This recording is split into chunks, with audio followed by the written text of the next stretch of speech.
Welcome back, everyone, to a new story. We really hope you enjoy it. If I had known that wish would take my gender away, I would have kept my mouth shut. If you're reading this, you have to understand one thing: I was nobody. Not in the grand, existential sense, I mean in the most literal, soul-crushing way possible. My name was Lionel Gray, and my existence was a beige cubicle, a stack of TPS reports that never seemed to shrink, and the perpetual, grating sound of my boss's voice. That boss was Philip, you know the type, a man whose belly preceded him into a room, a walking cliché of middle management tyranny. His face was permanently flushed, either from high blood pressure or the sheer joy of berating his subordinates. For 2 years, he had been the architect of my misery. I'd stay late, crunch the numbers, and draft the proposals. He'd slap his name on the front page, take the credit, and then criticize my font choice in the morning meeting. Every day was the same: the stale coffee, the fluorescent hum, the quiet desperation in the eyes of my colleagues, and every day I'd look up at the glass-walled offices on the executive floor, the senior managers. They moved differently, spoke differently. They had a gravity to them. When they walked through the office, people would straighten up, silence would fall. They weren't just employees. They were forces of nature. They were respected. They were feared. I didn't just want their job. I craved their power. I wanted to be the one people made way for in the hallway. I wanted my words to carry weight. I wanted Philip to look at me with something other than condescending pity. There was a rumor in the office, a piece of corporate folklore that got passed around during happy hour. Behind our sterile, modern office park, nestled in a forgotten patch of woods, was an old well. They said it dated back to Victorian times, a relic from an old estate the company had bulldozed to build our glass and steel prison. The story went that the well was special. If you were truly, profoundly desperate, you could throw a coin in, make a wish, and the well would answer, but never, ever in the way you expected. It was nonsense, of course, a silly story to distract from the monotony. I never gave it a second thought. Until that Tuesday. It was the quarterly review meeting. I had pulled 3 all-nighters to get the presentation ready.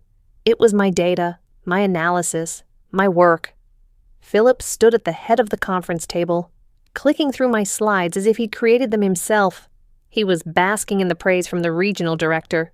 Then he got to a slide with a projection chart. He paused. "Lionel," he said, and the way he drew out my name made my stomach clench. "This projection seems optimistic." "I double-checked the data, sir," I said, my voice barely a whisper. "The growth model is sound." He chuckled. "A nasty, wet sound, is it? Or did you just get a little carried away with your calculator?" The whole room tensed. "Folks, this is what we call wishful thinking. Good effort, Lionel, but maybe leave the real analysis to the big boys next time." He clicked to the next slide, and just like that, I was dismissed, humiliated, invisible again. My work, my effort, reduced to a joke in front of everyone. I could feel their eyes on me, some pitying, some smug. It was worse than being yelled at. It was being erased. I don't remember walking out of the conference room. My vision was blurry, a hot shame crawling up my neck. I bypassed my desk, pushed through the heavy glass doors at the back of the building, and stumbled out into the damp afternoon air. I just kept walking, my dress shoes sinking into the soft earth as I entered the small, overgrown thicket of trees behind the parking lot. And there it was. The well. It was exactly as the stories described, a low circular wall of moss-covered stone, half hidden by weeds, a dark, gaping mouth in the earth. It looked ancient and forgotten. I stood there, my chest heaving, the sound of Philip's condescending laugh still ringing in my ears. The desperation was no longer a dull ache. It was a physical, choking thing. My hand went into my pocket, fingers fumbling around until they found a coin, a 50-pence piece, or a quarter. I don't know. It was heavy and real in my palm. This was stupid, insane. But what did I have to lose? My dignity was already shredded and lying on the conference room floor. If my life won't give me a chance, then let someone, or something, give me one, I whispered, the words tasting like acid. I stared into the inky blackness of the well. My voice grew stronger, harsher, fueled by years of pent-up rage and helplessness. I wish I were one of them, I snarled, my voice cracking, one of the senior managers. I wish people had to look at me differently. I wish they had to fear me. I threw the coin. It vanished into the darkness with a faint metallic hiss. For a second, nothing happened. I felt a fool. Of course, nothing happened. It was just a hole in the ground. Then the water at the bottom of the well, so dark I could barely see it, began to move. It didn't ripple, it swirled. A vortex of black water spun faster and faster, and from its center, faint silver lights began to pulse, like dying stars. A low hum vibrated up through the soles of my shoes, through my bones. A voice echoed from the depths. It wasn't male or female, but a chilling harmony of both. A whisper that seemed to come from everywhere at once. Be careful what you wish for. A sudden violent gust of wind tore through the trees, whipping my hair and chilling me to the core. It felt unnatural, ancient. I stumbled backward, tripping over a root, my heart hammering against my ribs like a trapped bird. I scrambled to my feet and ran. I didn't look back. I just ran. Back toward the sterile safety of the office building, the rational world of spreadsheets and deadlines. I told myself it was the wind, that the light was a trick of my eyes, the voice a product of my frayed nerves. Nothing had happened. Or at least, that's what I thought. I woke up with a gasp, disoriented. The first thing I registered was the light. It wasn't the usual gloomy gray of my cheap apartment blinds.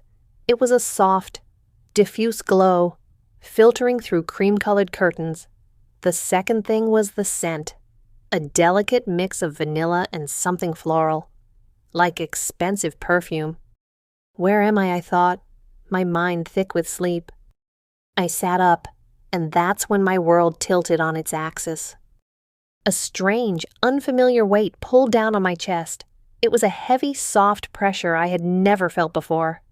I looked down, and through the thin silk of the nightgown I was somehow wearing, I saw the unmistakable curve of breasts. My breath hitched. No, this isn't right. My hands, which felt oddly slender and small, flew to my chest. They trembled as they made contact.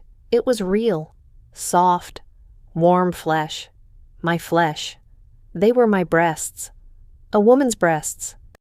A wave of vertigo and nausea washed over me. This was a dream, a nightmare. It had to be. I threw off the impossibly soft duvet and swung my legs out of bed. The room spun. It was a beautiful bedroom, elegantly decorated in muted tones, with a large window overlooking a city skyline. Nothing like my dingy one-room flat. My gaze darted around, searching for anything familiar, and landed on a full-length mirror leaning against the wall. I stumbled towards it, my legs feeling weak and uncoordinated. I needed to see my own face. I needed to see Lionel staring back at me, to prove this was just a hallucination. But the person in the mirror was not Lionel Gray. The person in the mirror was a stranger, a woman, a stunningly beautiful woman with shoulder-length blonde hair that fell in soft waves around a heart-shaped face. Her eyes were a startling, intelligent blue. Her lips were full, her chin delicate, her skin flawless. She was wearing a simple silk chemise that did little to hide the graceful curves of her body. I opened my mouth to scream, but the sound that came out was not my own. It was a high, clear, feminine cry of terror. The woman in the mirror cried out with me, her blue eyes wide with the same horror I felt. This isn't me," I whispered, and her lips moved in perfect sync. This was my voice now, my face, my body, the wish, the well. Oh God. The well. It wasn't a hallucination. It was real. Panic clawed its way up my throat. I backed away from the mirror, my new, longer limbs tangling, and I fell back onto the bed. I sat there, shaking, hyperventilating, trying to make sense of the impossible. I was in a woman's body. I was a woman. My eyes fell on a chair in the corner. Neatly laid out was a full outfit, a woman's professional attire, crisp and expensive, my mind, grasping for any anchor in this storm of insanity, focused on it. There was a white silk blouse, expertly tailored with darts that suggested it was meant to fit a curvy figure, a black pencil skirt, high-waisted and severe, a structured blazer, designed to nip in at the waist, a pair of sheer, black stockings, and perched on the floor, a pair of gleaming black patent leather pumps with heels that looked like deadly weapons, at least 3 inches high. And next to them, lingerie, a matching set of black lace, a delicate bra and panties. My heart hammered. This was a costume, a role I was meant to play, next to the clothes, on a sleek bedside table. A smartphone screen lit up, a notification, but it was the name displayed on the lock screen that made my blood run cold. Miranda Green, Senior Executive Manager. The wish. I wish I were one of the senior managers. The well had given me exactly what I'd asked for. It just hadn't specified the details. A morbid, hysterical curiosity took hold of me. I felt detached, like I was watching a movie. Slowly, I stood up and walked to the chair. My hands, Miranda's hands, reached for the bra. The lace felt alien and rough against my fingertips. I fumbled with the clasp at the back, my fingers clumsy and stupid. After several frustrating attempts, I managed to hook it. The underwire dug into my ribs, and the straps felt tight on my shoulders. The sensation of the cups enclosing my new breasts was so profoundly strange it made my skin crawl. It was a cage, a harness, shaping this foreign part of my body. Next were the panties. They were little more than a whisper of lace and silk. Pulling them on, I felt exposed, vulnerable. Then the stockings. I sat on the edge of the bed, carefully rolling the sheer nylon up my smooth, hairless legs. The sensation was bizarrely sensual, the fabric clinging to my skin like a second thought. I stood and picked up the skirt. The zipper was on the side. I stepped into it and pulled it up over my hips. It was tight, constricting. It hugged my hips and thighs, forcing me to be aware of a shape I didn't know. I tucked in the silk blouse, the cool fabric sliding over my skin, and buttoned it up. The way it tightened across my chest was a constant, undeniable reminder of the change. Finally, the shoes, the high heels. I slipped my feet into them, the arch of my foot forced into an unnatural curve. I tried to stand up and immediately wobbled, grabbing onto the back of the chair to steady myself. Oh my God, I breathed, my new voice soft with disbelief. How do people walk in these things every day? I took a few tentative, clunky steps towards the mirror, and I looked. The reflection was breathtaking. The terrified woman from moments ago was gone. In her place stood a figure of immense power and sophistication. The clothes transformed the body, creating a silhouette that was all sharp lines and elegant curves. The pencil skirt and heels made my legs look impossibly long. The blazer gave my shoulders a crisp, authoritative line. Miranda Green, a senior executive manager. She looked confident, intimidating, and utterly in control. She looked like everything I had ever wanted to be. And the most terrifying part of all as I stood there, staring at this powerful, beautiful stranger wearing my consciousness, a tiny, treacherous part of me, liked what I saw. The taxi dropped me off in front of the office building, my office building, but it felt like I was arriving in a foreign country. My heart was a frantic drum against my ribs. Every step was a calculated risk. I was concentrating so hard on walking in these heels, trying to mimic the graceful sway I'd seen other women manage. that I barely noticed I'd reached the front doors until they slid open automatically. The moment I stepped into the lobby, the change was palpable. It was like stepping into a different dimension. As Lionel, I was part of the background, as noticeable as a potted plant. People would walk past my cubicle without a glance. Now, as Miranda Green, a hush fell over the reception area. The security guard, a gruff man who had never once acknowledged my existence, practically leapt to his feet. "Good morning, Ms. Green," he said, his voice laced with a startling level of deference. I managed a tight, nervous nod, my throat too dry to speak. Heads turned as I walked towards the elevator bank. I could feel their eyes on me. The clicking of my heels on the polished marble floor sounded like gunshots in the sudden quiet. A group of junior accountants who were waiting for an elevator fell silent and parted like the Red Sea to let me pass. "Good morning, Mr. Green," they murmured in chorus. "Morning," I managed to squeak out, the sound of my new voice still a shock. I stepped into the elevator, and they waited until the doors closed to get into the next one. They didn't want to share the space. I was no longer one of them. I was other, senior. The ride up to the executive floor felt like an eternity. When the doors opened, I stepped out into an area I had only ever seen from a distance. It was quiet, plush, and smelled of success. My office, Miranda's office, was a corner unit with floor-to-ceiling windows.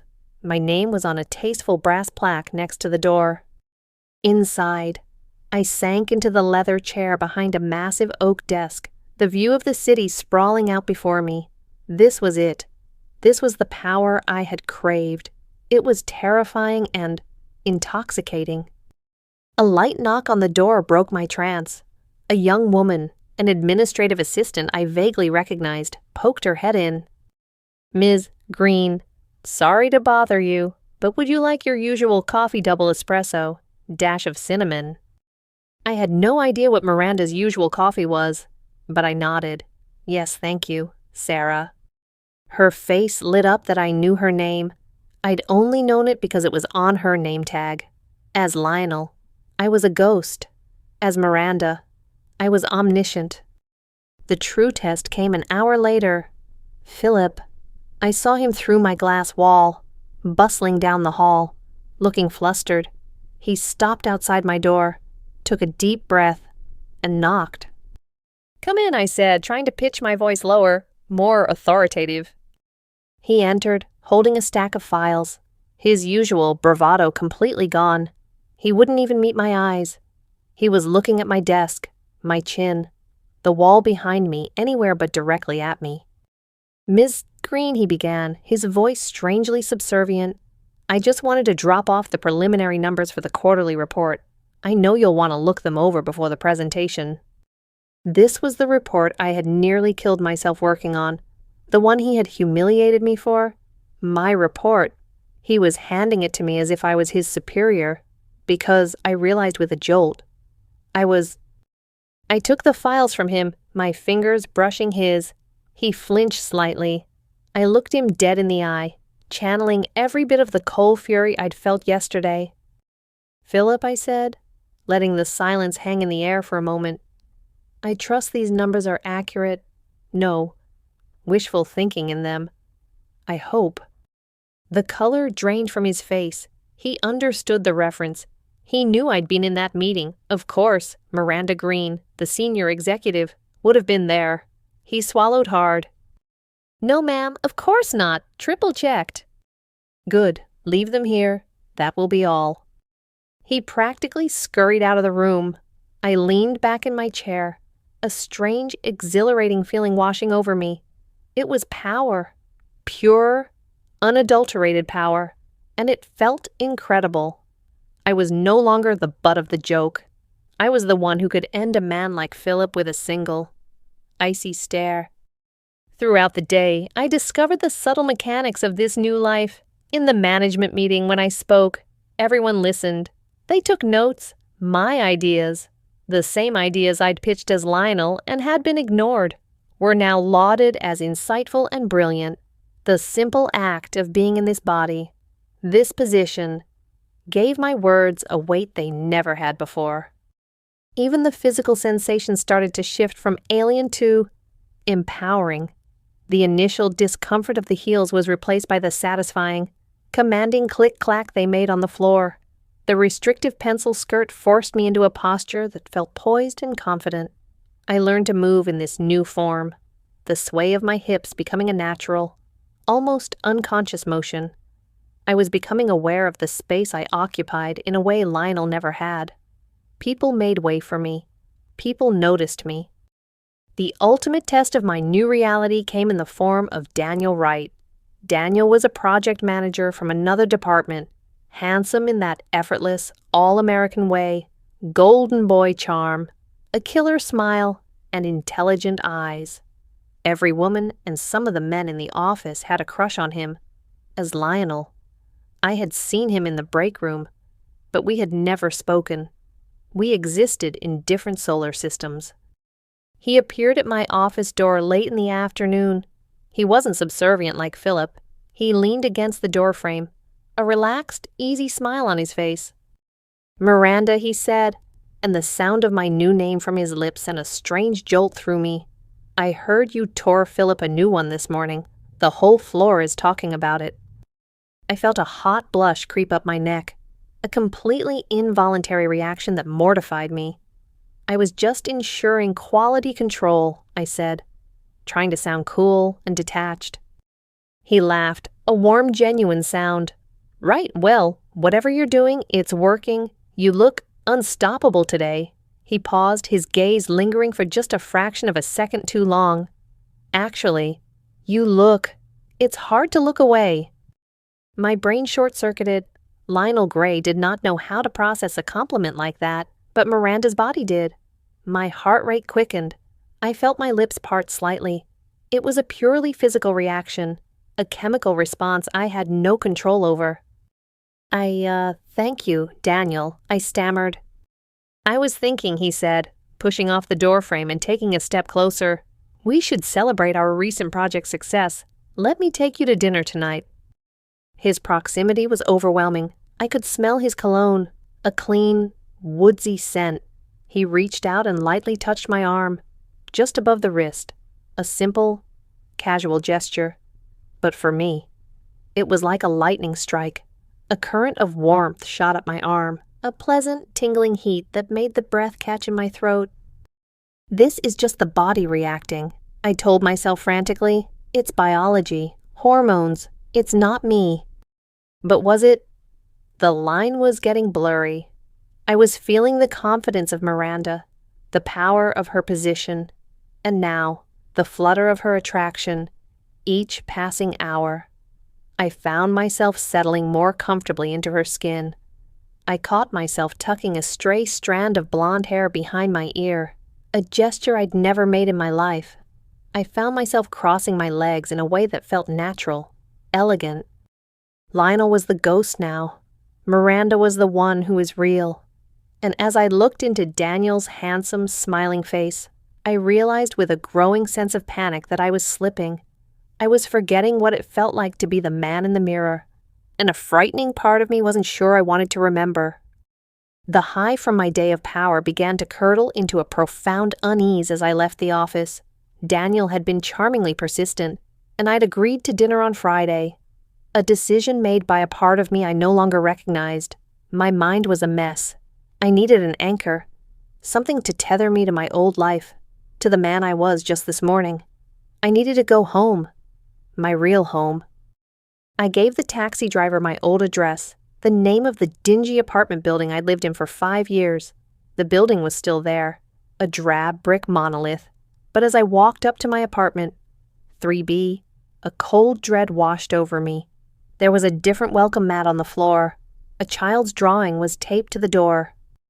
My hand trembled as I knocked. After a moment, the door opened and a man I'd never seen before, holding a toddler on his hip, looked at me with weary confusion.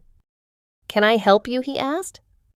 I used to live here," I said, my voice thin. "In this apartment." He frowned, shifting the child on his hip. "You must be mistaken. My family and I have lived here for 6 years. No, that's not possible, I insisted, desperation creeping into my voice. My name is Lionel Gray. I paid rent here yesterday. The man's expression hardened. Look, lady, I don't know who Lionel Gray is, and I don't know what you're talking about. Now, if you'll excuse me, I have to get my kid ready for bed. He shut the door in my face. The click of the lock felt like a final judgment. I stood there, stunned, the world tilting precariously. I pulled out Miranda's phone, my fingers flying across the screen with a dexterity that wasn't my own. I typed my old phone number into the keypad. The number you have dialed does not exist. Panic set in. I opened the web browser and searched my name. Lionel Gray. Nothing. A few articles about a deceased historian with the same name, but nothing about me. I went to my social media pages. My profiles were gone, vanished. The links led to error pages. This user does not exist. It was as if Lionel Gray had been systematically erased from the world. Every trace, every digital footprint, every memory held by anyone but me had been wiped clean. The well hadn't just changed my body. It had rewritten reality itself. I stumbled back to the street in a daze and got another taxi, my mind numb.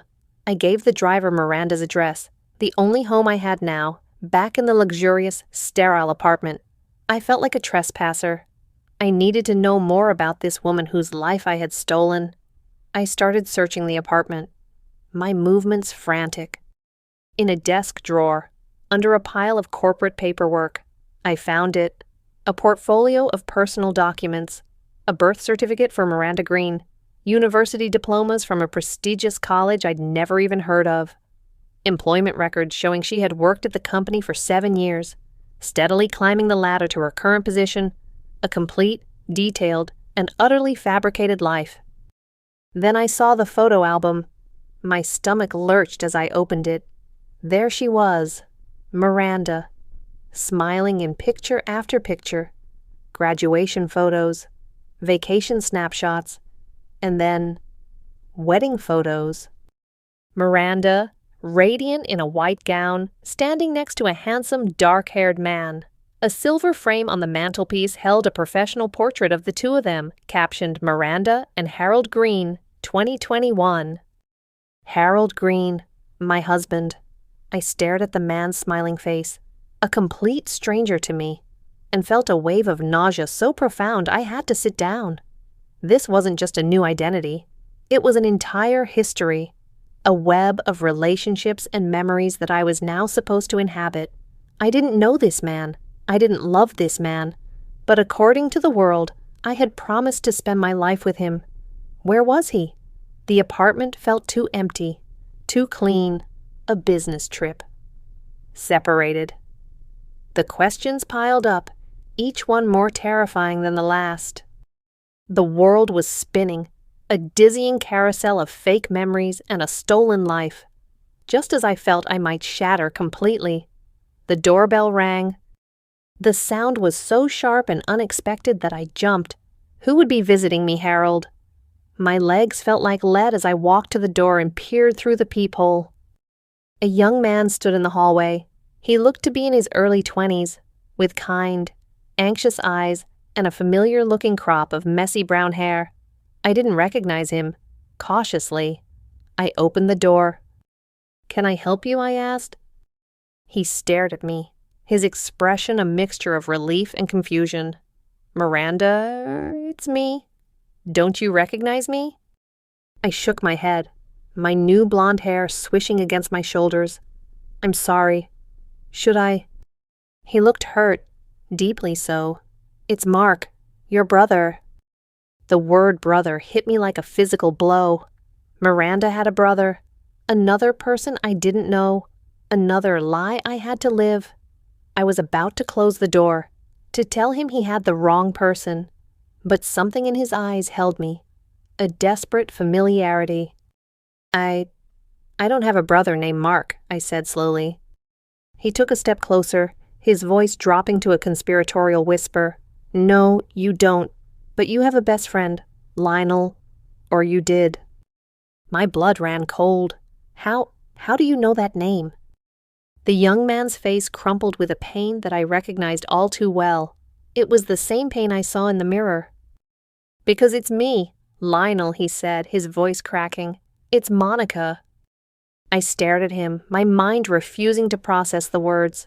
Monica, my best friend since college, the woman I talked to about everything, the one who knew all my frustrations with Philip, the one I'd had coffee with just 2 days ago.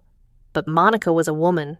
She was petite, with fiery red hair and a laugh that could fill a room. This person was tall, male, with broad shoulders and a deep voice. Monica, I whispered, the name feeling foreign on my new tongue. The well, she said, tears welling in his eyes. It didn't just change you, it must have rippled out. I woke up this morning, like this. My whole life is different. My parents think I've always been their son. Mark. But I remember. Lionel. I remember everything. The final piece of the horrifying puzzle clicked into place.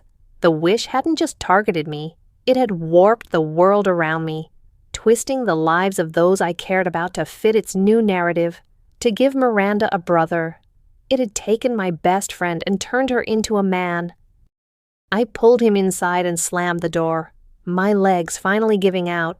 We both slid down to the floor, two strangers in foreign bodies, clinging to the wreckage of a life that no longer existed. We sat there in the silent, expensive apartment, surrounded by the ghosts of Miranda Green's life. And for the first time since I'd woken up, I truly understood the terrifying scope of my wish. Mark, I had to call him Mark, gripped my arm, his knuckles white. Lionel, if we don't find a way to reverse this, we're going to be lost for good. You'll stop being Lionel. You'll just be her. I looked down at my hands, slender, manicured, Miranda's hands, and I knew he was right. The problem was, a frightening part of me was starting to wonder if that would be such a bad thing. The weeks that followed were a tightrope walk over a canyon of insanity. By day, I was Miranda Green, a rising star in the corporate world. By night, I was Lionel Gray, a ghost huddled in a stranger's apartment with the only other person on earth who knew the truth. Mark and I became desperate co-conspirators. Our only hope, we reasoned, was the well. If it had the power to do this, it had to have the power to undo it. The problem was access. The patch of woods was now officially off limits, part of a new development plan. But we found a loophole. The company's annual team-building retreat was in 2 weeks, at a resort that bordered the very same woods. That's our chance, Mark said, his voice urgent during one of our hushed late-night calls. He was still struggling, fumbling with the new social expectations of being a man, feeling clumsy and out of place in his own skin. The final night of the retreat. There's always a big party. Everyone will be distracted. Drinking. We can slip away, get to the well, and make another wish. We have to wish it all back. Okay, I agreed, but my voice lacked his conviction. Okay, we'll do it. The truth was, the tightrope was starting to feel less like a wire and more like solid ground. The longer I lived as Miranda, the more Lionel faded. The conflict inside me was no longer a constant scream of panic, but a low simmering debate. During the day, I was thriving. I learned the subtle art of makeup, spending evenings watching tutorials and practicing until I could create the perfect, sharp-winged eyeliner that made my blue eyes pop. I discovered a genuine thrill in shopping for clothes. It wasn't just about a uniform anymore. It was about expression. I found that a well-cut blazer made me feel invincible, that the right pair of silk-lined trousers felt like armor, that the sound of my heels on the pavement was a rhythm of confidence. I wasn't just playing a part, I was becoming a master of it. Mark saw it happening, and it terrified him. We met for coffee one weekend, a tense, awkward affair where I felt more comfortable than he did. "You're changing, Lionel," he said, his eyes scanning my outfit, a stylish cashmere sweater and dark jeans that fit perfectly. And I don't just mean the body. "I have to adapt." "Mark," I retorted, a defensive edge to my tone. If I don't act like her, people will get suspicious. It's just temporary, for survival. But even as I said the words, I knew it was a lie. I had spent a truly embarrassing amount of time that morning choosing that exact outfit, enjoying the way the soft fabric felt against my skin. I had enjoyed the appreciative glances I'd received from men on the street. Is it, he pressed, his gaze unflinching, or do you like it? Do you like being her? I had no answer. The greatest source of my internal turmoil was Daniel. He was patient, charming, and relentless after our first dinner, which was a blur of nervous energy and surprisingly easy conversation. He made it clear he was interested in more than just a professional friendship. He would leave small compliments on my reports, find excuses to walk by my office, and his texts became a constant, pleasant buzz in my pocket. One evening, he asked me to work late with him on a joint project. The office was quiet, emptied of its usual chaos. We ordered takeout and spread our work across the large conference table. As the hours passed, the line between professional and personal blurred. He asked me about Miranda's past, and I found myself weaving a believable fiction from the documents I'd found, the lies flowing more easily than I ever thought possible. At one point, he reached across the table to point something out on a spreadsheet, his hand brushing mine. That familiar electric jolt shot through me, but this time, it wasn't just a physical shock. It was followed by a wave of undeniable warmth, a genuine feeling. He paused, his hand still close to mine. Miranda, he said, his voice softer now. I know you have a husband. I saw the ring. He gestured to the wedding band I now forced myself to wear. I discovered that Harold was on a long-term international assignment and wouldn't be back for months. A convenient fiction the well had provided. But when I'm with you, I get the feeling you're not as happy as you pretend to be. He leaned in closer, his handsome face illuminated by the glow of the laptop screen. His scent was intoxicating, his presence filling the space between us. I could feel the heat radiating off his body. My mind is telling me to be careful, he whispered, his eyes locked on mine. But I'm not sure I want to listen to it. My heart was pounding, a frantic, wild rhythm. This was it. The ultimate test. Lionel, the man inside me, was screaming 1,000 warnings. This is wrong. This isn't you. This is Miranda's life, but Miranda's body.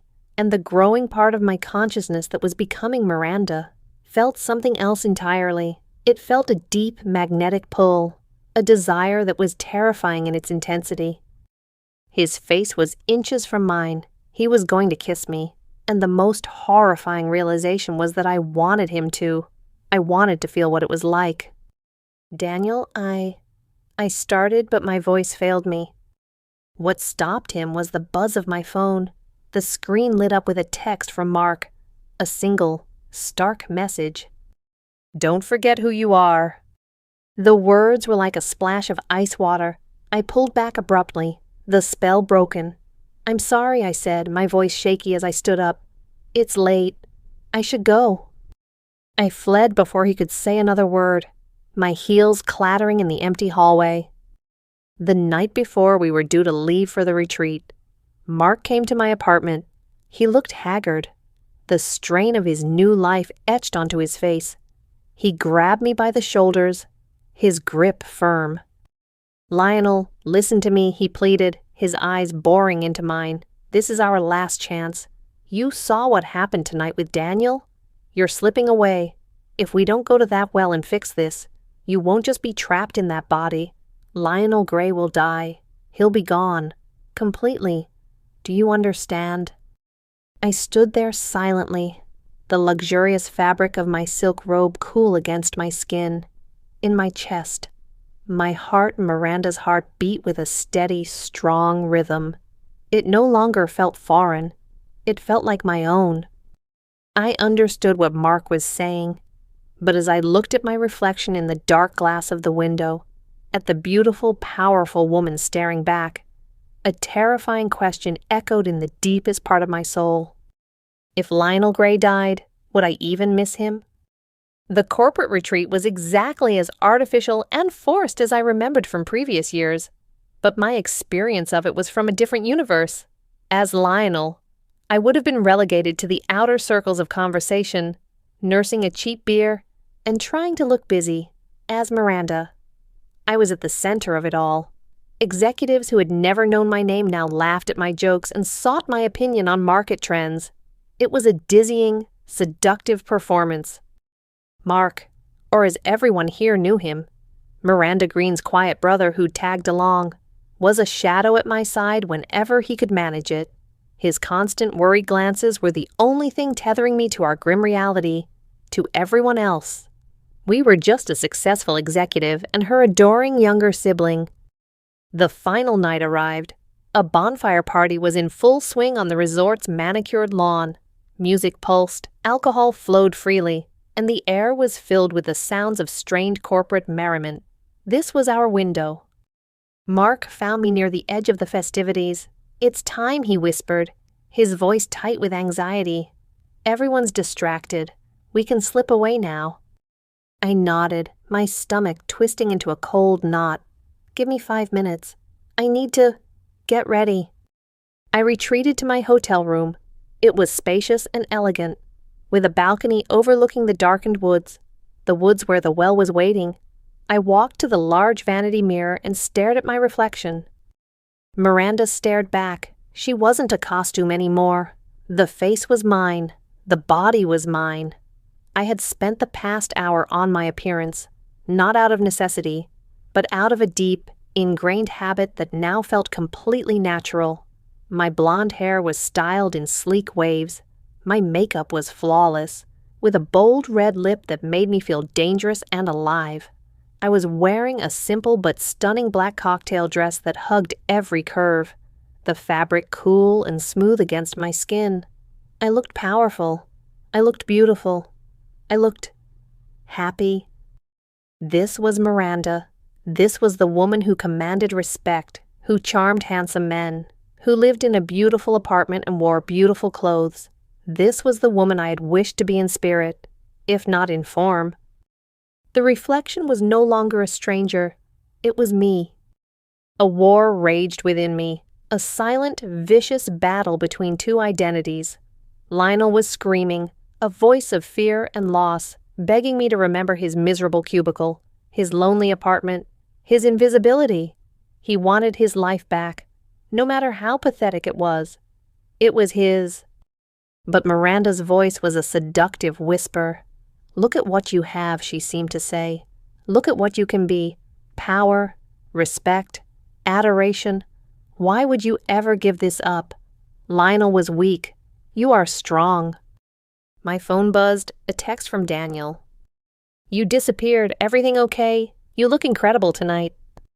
My fingers trembled as I typed back, "Everything's fine. Just needed a moment." "Save me a dance when you get back," he replied instantly. I stared at the message, at the promise of a life filled with moments like that flirtation, desire, connection, a life where I wasn't a nobody, a life where I was wanted. A sharp knock on the door jolted me back to the present. "Lionel, it's now or never," Mark's voice called from the other side, his use of my old name a desperate attempt to pull me back from the brink. I took one last look in the mirror. My heart was pounding, a frantic, twofold rhythm, two souls in one body, fighting for control. Lionel wanted to go home. Miranda wanted to live. I opened the door. Mark stood there, his face pale in the dim hallway light. He looked at me, at the dress, the makeup, the perfect hair, and I saw a flicker of defeat in his eyes. He knew he was losing me. "Let's go," I said, my voice eerily calm. We didn't speak as we slipped out a side door of the hotel and melted into the shadows. The manicured lawns quickly gave way to the untamed wilderness of the woods. The air grew cooler, smelling of damp earth and pine. The sounds of the party faded behind us, replaced by the chirping of crickets and the rustle of unseen things in the undergrowth. My heels, so practical on marble floors, were a liability here. sinking into the soft ground. I took them off, the sharp bite of stones and twigs on the soles of my feet a raw, grounding sensation. We walked for what felt like an eternity, guided only by the faint moonlight and Mark's phone. Finally, we came to a small clearing, and there it was, the well. It looked even more ancient and malevolent in the darkness, a gaping wound in the earth. It seemed to pulse with a quiet, waiting energy.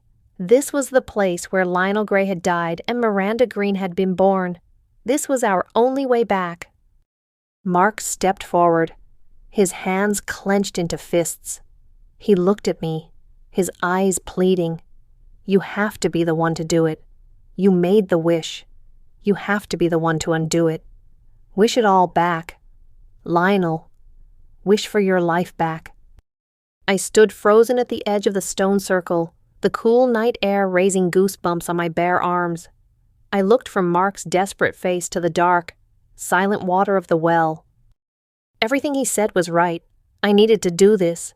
For him, for Monica, for the forgotten ghost of Lionel Gray. But as I opened my mouth to speak, I thought of Daniel's smile. I thought of the feeling of power as I walked through the office. I thought of the beautiful woman in the mirror, a woman who was finally becoming me. Mark was wrong about one thing, the curse, the transformation, the new life. This wasn't the end of a story. I had a horrifying, exhilarating feeling that this was only the beginning.